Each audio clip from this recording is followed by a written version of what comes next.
Bonsoir tout le monde, bienvenue dans cette nouvelle vidéo de fin de semaine. Je suis content de vous retrouver. Donc, cette semaine, que s'est-il passé? Et il s'est passé beaucoup de choses en fait, hein. Déjà, on a eu un crack, hein, le crack Covid. Alors, je ne sais plus si c'était lundi ou mardi je pense. Voilà, donc toutes nos valeurs, qu'on va faire le point dessus, hein, mais voilà, Eurobio, Biocinex, Novacite, entre autres. Bon, bah voilà, hein, elles ont vraiment craqué. Par contre, de l'autre côté, on a toujours nos valeurs favorites, hein, donc Onco Design, Terra Nexus. Alors, on va aussi étudier Amoeba.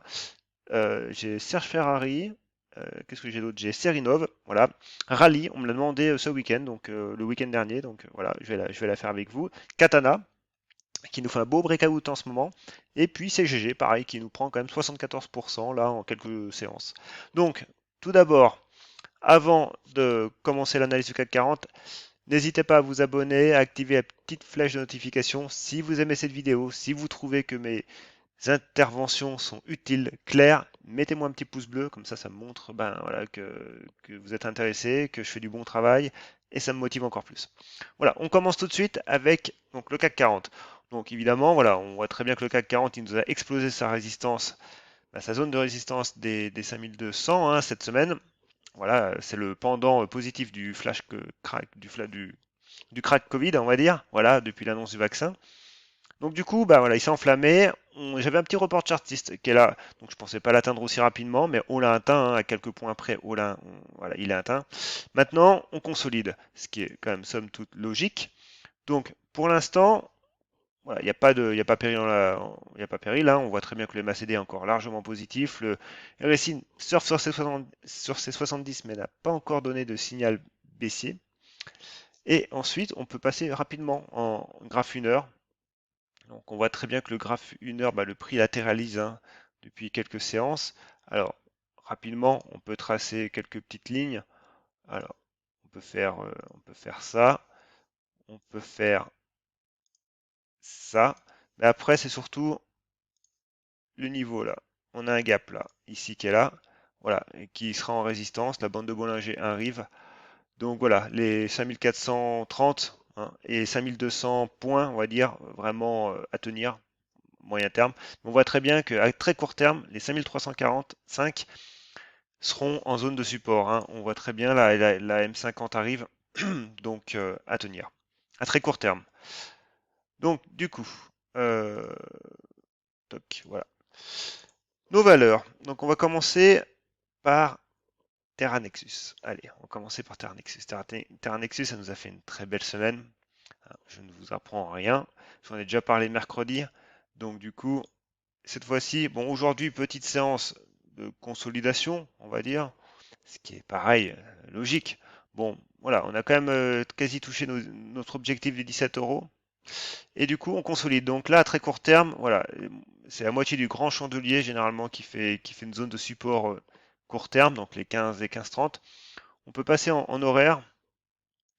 Et en horaire, on voit très bien que voilà, nos 15-30 sont ici et ils sont à tenir. Après, pareil, on a petite figure de congestion très court terme ici. Donc évidemment, ce sera une figure à casser. Donc là, on est sur un fanion, hein. Donc le fanion, voilà, normalement on reporte cette distance-là, le mât, et on la reporte ici. Ça nous donnerait cette zone de 19 euros, hein, quelque chose près. Donc, mais bon, voilà, à très court terme, on latéralise et c'est pas plus mal. Je préfère une consolidation qu'un mouvement trop haut, trop vite.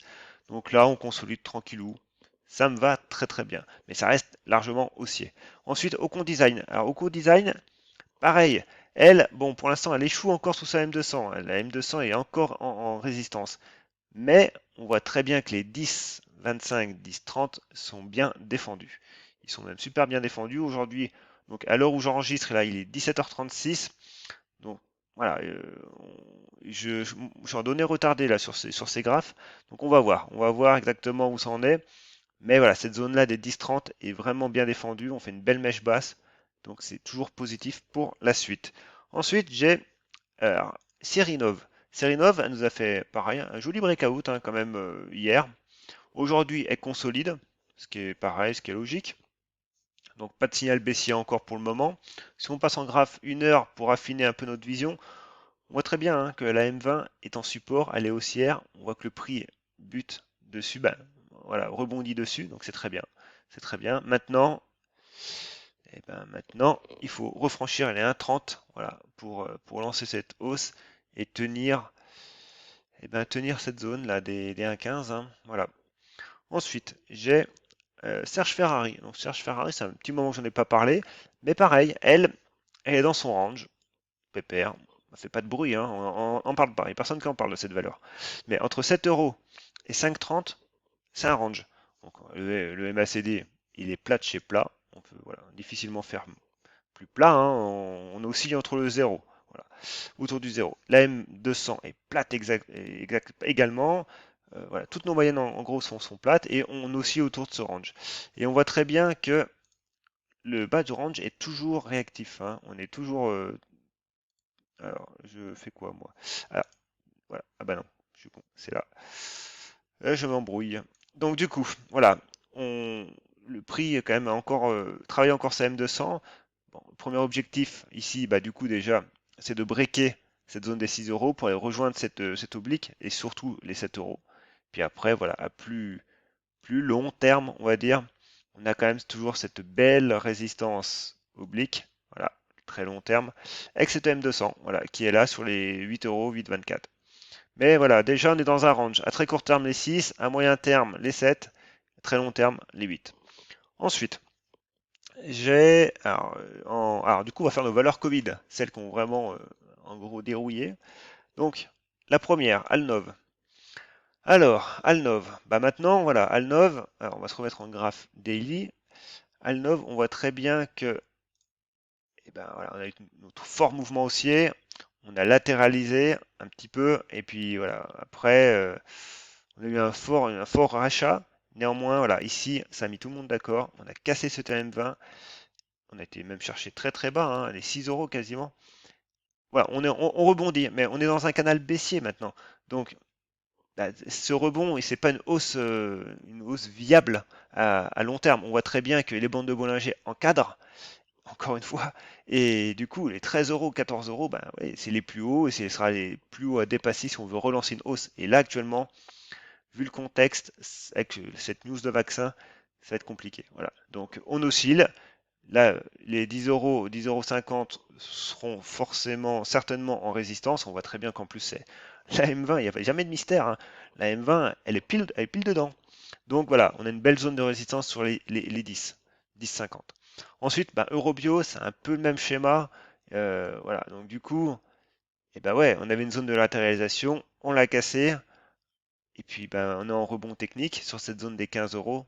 Mais, mais voilà, pour l'instant, ça reste du rebond technique et ça va le rester encore un petit moment. Et ensuite, on a Biocinex. Biocinex, pareil. Alors là, la séance, elle a été. Il y en a qui ont dû avoir vraiment chaud. Hein, parce que se dire qu'à 11 heures du matin, quand même, on était à 22, on va manger, on revient à 1h30, on est à 12. Ouais, c'est violent quand même. Hein. Donc du coup, voilà. Alors, forcément, très très grosse volatilité. Et puis, voilà, on se stabilise sur ce niveau des 17, 17, 15, voilà, on oscille au milieu. Pareil, il n'y a plus grand chose à faire, quoi. Il n'y a plus grand chose à faire. Après, on peut regarder BioUV. Alors BioUV, elle, voilà, elle s'est quand même pas mal défendue, parce que du coup, elle a repris sa M200. On a toujours cette résistance oblique là à travailler et à casser. Mais voilà, elle est quand même bien orientée.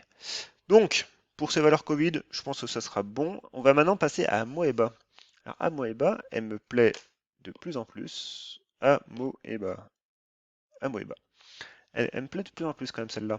Parce qu'on voit très bien que du coup, bon, on est dans un biseau descendant qui est très faible.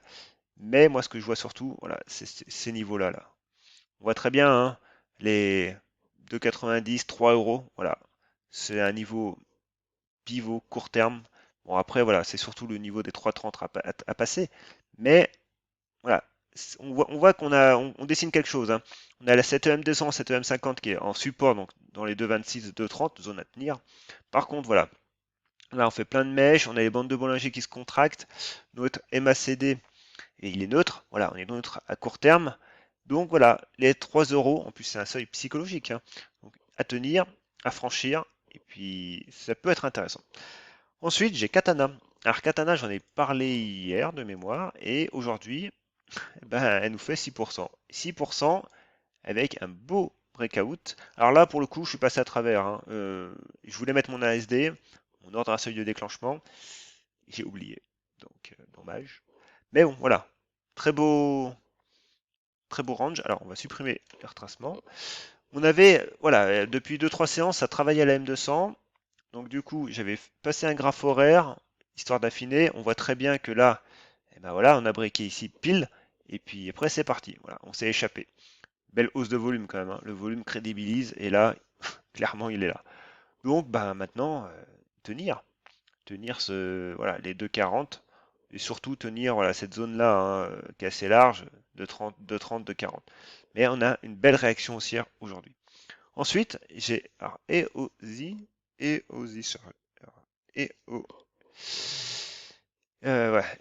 Imaging. Alors elle, je ne l'ai pas vu venir, elle pour le coup, hein.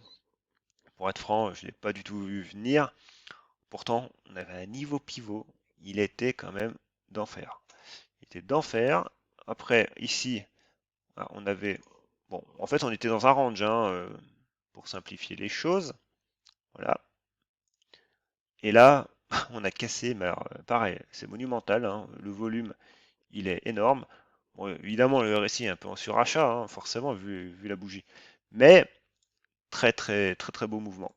Ici, forcément, on a le haut du range, le haut du gap comme objectif, hein, et comme zone de résistance potentielle. Voilà. Alors évidemment, si on fait le petit report chartiste, bon, on peut, hein. Il nous donne quoi? Si on duplique cette hauteur de canal, voilà, ça nous donne bon, les 1,80. Néanmoins, là, le haut du gap est plus probant. Voilà, donc c'est une belle valeur. Belle valeur. Alors par contre, voilà, j'ai pas trop d'historique pour elle. Je vais regarder quand même en hebdomadaire ce que ça donne. Alors, en hebdomadaire, bon, évidemment, on a une forte tendance baissière ici. Néanmoins, ouais, voilà, on se stabilise quand même depuis un an. Par contre, on voit très bien quand même que les 2,50 zone de résistance moyen long terme, on va dire, parce que la M200 arrive sur cette zone-là. Par contre, voilà, là, ici, là, on a quand même un changement d'état d'esprit depuis quasiment depuis le printemps. Donc voilà, c'est pas à prendre à la légère. Bon, on a quand même la M50, hein, qui a passé, mais voilà, ce seuil-là était vraiment joli. Bon, voilà, c'est une belle valeur. Après, on m'a demandé rallye. Alors on va faire rallye, après on va faire CGG pour finir. Rallye. Alors rallye, c'est une valeur que j'ai étudiée et je vous en dirai plus bientôt, mais c'est une valeur que j'ai bien étudiée. Et du coup, voilà, on voit très bien que là, on a fait une belle hausse. Alors, j'ai pas fait beaucoup de cadrage récemment sur elle. Alors, on va le faire ensemble. Déjà, voilà, là je suis en daily, donc on va se mettre en hebdomadaire. L'hebdomadaire, on voit quand même que depuis 2014, c'est pas Jojo, hein. Bon, néanmoins, on peut tracer une résistance oblique ici. Voilà, pas mal. Elle a quand même 4 points de contact, relativement équilibré. C'est pas mal. Donc tout ça déjà, voilà, on voit que ça nous donne comme cette zone-là, tout de suite, actuellement, des 7 euros. Bon, on en est loin, hein, on en est loin. Par contre, là, ce que je vois exactement aussi, voilà, c'est cette zone-là, par contre, qui, elle, est beaucoup plus probante et court terme. Parce que voilà, c'est cette zone et on est sous la M20 hebdomadaire. Donc voilà, donc actuellement, on fait une belle réaction haussière avec du volume, mais on reste en rebond technique. Et le rebond technique, il faut se méfier parce que ça peut reprendre l'inverse assez rapidement. Donc du coup, voilà, alors je vais mettre les bonnes couleurs, c'est toujours mieux histoire qu'on s'y retrouve. Toc. Moi j'aime bien faire des graphiques clairs, aérés, épurés, hein. C'est voilà, je milite pour ça. Des fois je vois des graphes, ça me donne le vertige, hein. Mais bon, du coup, voilà, on a cette zone-là, voilà, hebdomadaire, parce qu'elle date quand même d'avril, et on tape dessus. Donc maintenant, à très court terme, tenir cette zone, voilà, hein, des 4 euros, seuil, pareil. Donc, on va la mettre en support. Et puis voilà, si on arrive à breaker cette zone des 4,80, bon, on pourra aller, pourquoi pas, rechercher cette zone-là, voilà, des 6,50 qui correspond aussi à la M200. Bon, la M200 est en résistance, elle est baissière, donc méfiez-vous, on risque d'avoir quand même un léger contact avec elle, hein. Mais bon, on n'est pas sur une tendance haussière de moyen terme. Voilà. Bon, à court terme, alors à court terme, c'est relatif, hein. Pour voilà, quelqu'un qui fait que de l'horaire, on sera déjà sur du long terme. Mais moi, je trade principalement sur du journalier. Donc du journalier, pour moi, c'est court terme. Donc quelques mois, ben, 2 mois, ça va, c'est pas non plus 6 à 12 mois, quoi, hein. Donc, voilà. Voilà. Puis on voit très bien, hein, quand même, on est sur une tendance qui est quand même. Ça baisse, quoi. Alors évidemment, on a une petite stabilisation, là, voilà, depuis un an, mais c'est encore trop tôt pour le dire. Mais par contre, voilà, si on passe les 4,70, on peut rejoindre les 6 euros facilement, 6,50, ce qui fait quand même un beau petit mouvement, hein, avec un money management, évidemment, qui va de soi, hein, voilà. Donc, la dernière action que je voulais faire, c'est CGG. Parce que CGG, c'est pareil, elle nous a fait une belle réaction haussière et je ne l'ai pas vu venir non plus. Parce que bon, en ce moment, il faut dire aussi que je suis quand même pas mal occupé. Mais, alors du coup, là, on a une résistance oblique, long terme, moyen long terme. Bon, pas trop bien équilibré pour le coup, mais voilà, on voit très bien que cette zone-là des 1 euro, hein, pareil, seuil psychologique, pourrait être en résistance. Bon, alors évidemment, celui-là, on peut l'enlever.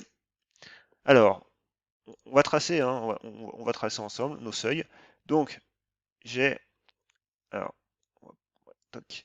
Bon, évidemment, voilà, on avait un premier seuil ici, qui a donné en fait l'impulsion initiale, hein, voilà. Puis ensuite, on avait ce deuxième seuil, voilà, qui a permis bah, de continuer. Ça a été un breakout de poursuite haussière. Et puis, voilà. Du coup, bah, je me disais, voilà, pourquoi pas ce niveau si on fait quelque chose d'intéressant? Eh ben, même pas, parce qu'on l'a breaké aujourd'hui. Donc la tendance est, voilà, la tendance de court terme est vraiment forte, hein. Voilà, on monte par étage. Donc maintenant, qu'est-ce qui se passe? Eh ben, voilà, on va éviter de monter dans le train, bah, de raccrocher les wagons, hein, parce qu'on ne sait jamais, le prix peut refluer, et puis voilà, on reste scotché sur le titre. On avait potentiellement ici un setup qui était pas mal, néanmoins on a breaké tout de suite, donc pas eu le temps de me positionner, rien du tout. Mais voilà, maintenant, bah, la zone des 0,88 qui va arriver, hein, je pense. Et puis, bon, cette résistance long terme qui devrait quand même, pareil, nous occasionner quelques petites réactions. Bon, on voit très bien qu'évidemment, à court terme, ben, sur le MACD, lui est positif, le RSI est pas encore en surachat, donc on a encore une petite zone de progression, hein. Et puis en daily, en hebdomadaire, bon, en hebdomadaire, ce qui est intéressant ici, c'est qu'on repasse la M20. Donc voilà, on est vendredi, donc voilà, c'est quand même un signal intéressant. Puis bon, une belle hausse des volumes. Mais voilà, toujours pareil, hein, moyen long terme, on reste quand même bah, sous cet oblique, quoi. Voilà, hein, il n'y a pas de mystère. Et là, c'est encore compliqué. Voilà, c'est tout pour aujourd'hui. Donc, du coup, si vous voulez que j'analyse des valeurs, si vous avez une question sur une valeur, ben, n'hésitez pas. Mettez-la en commentaire ou alors sur Twitter, pareil aussi. Voilà, je me ferai un plaisir ben, de l'analyser en vidéo, voilà, hein, sur la suivante. Et puis voilà. Puis, n'hésitez pas à vous abonner, à activer cette petite cloche de notification, un petit pouce bleu, et puis moi je vous dis ben, bon week-end, bonne fin de semaine, et puis à très bientôt. Bye!